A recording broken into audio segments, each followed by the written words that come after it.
Wow, the AI world is really buzzing right now, wouldn't you say? It seems like every day there's some crazy new headline, like another breakthrough. Makes you think, the future's getting written right in front of us. Yeah, it certainly feels that way, doesn't it? This is a pivotal time, and honestly, with so much happening, it's easy to just get caught up in the excitement and not really, like, fully grasp what it all means. And that's where we come in, right? We're doing a deep dive straight to the heart of this whole AI explosion. And we're starting with a name I bet you've heard a lot recently, OpenAI. They've been making waves, but let's be real, it's not all, smooth sailing behind the scenes. Definitely not. OpenAI keeps impressing everyone with their advancements, but internally, things are changing big time.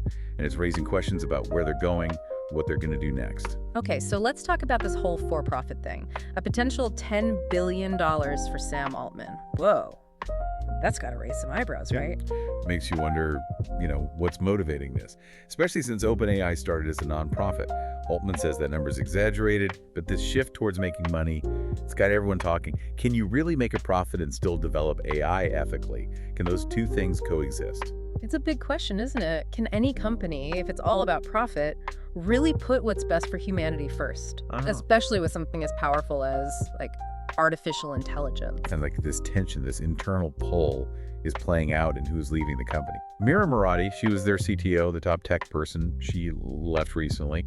And two other big developers gone too. Yeah, that's a huge shakeup. Almost feels like Altman wasn't expecting it. Remember that blog post? He had to quickly edit it to include those other people leaving. Something's going on there, don't you think? It does make you wonder if it's all connected, right? Are these departures because OpenAI is changing its priorities? Maybe some people weren't comfortable with the focus on profits over their original mission. That whole AI should benefit everyone idea. It's possible, but you know what? Even with all this going on, Sam Altman seems, unfazed. He's not worried at all. He's still pushing that deep learning is going to create a better future. And that's where things get super interesting, even a bit unnerving, depending on how you see it. Altman's gone on record saying we're maybe a few thousand days away. That's it from actual superintelligence. You're talking about ASI, right? Artificial superintelligence. Not just some fancy chatbot, but AI that's smarter than us. And he thinks it's right around the corner. But what does this deep learning actually mean? Why is it so important for that prediction?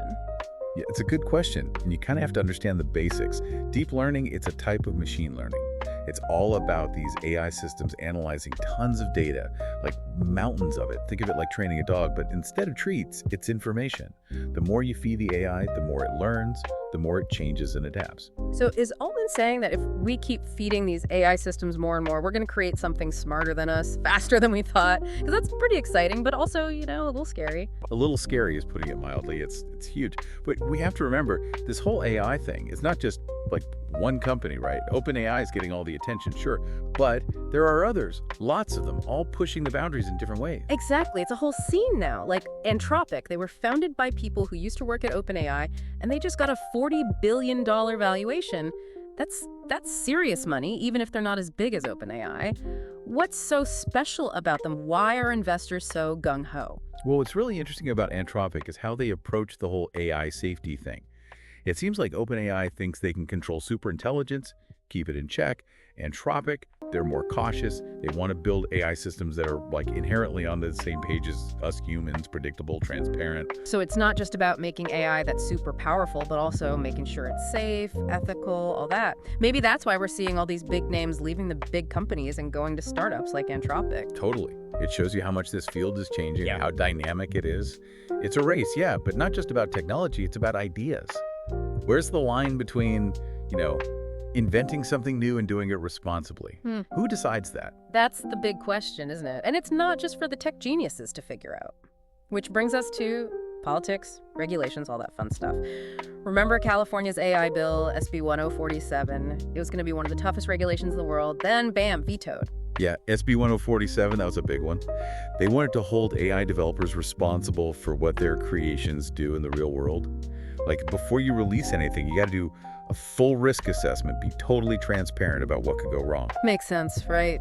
Especially with all the ways AI could be misused. So why would the governor veto it? Officially, he was worried it was too broad, that it would stifle innovation. But there was pressure, lots of it, from the big tech companies lobbying hard against it. It's a tough situation, right? How do you encourage new technology and protect people at the same time? It's a balancing act for sure, especially with these powerful industries involved. Makes you think about how this whole AI thing is playing out, not just in labs and government, but like everywhere. Absolutely, it's everywhere. Even Hollywood's getting in on the action. James Cameron, the Terminator guy, he just joined the board of directors at Stability AI. Whoa, that's a twist. The guy who warned us about AI is now, like, best buds with a top AI company. What's that all about? I think it shows how people are starting to see AI differently, even people who used to be against it. Maybe Cameron's realizing the good outweighs the bad, or maybe it's more complicated than that. The point is, this AI story, it's not over yet, not by a long shot. Nope, not even close. It's like everyone's trying to figure out where they fit in this new world. But with all this talk about ethics, regulations, Hollywood, we can't forget that AI is already changing things right here, right now. Speaking of changing things, Meta just dropped this new LLAMA 3.2 model. Everyone's talking about it. Something about multimodal capabilities. What is that exactly? Why is it such a big deal? Oh, it's pretty cool, actually. It means LLAMA 3.2 can handle information from all sorts of sources: voice, images, text.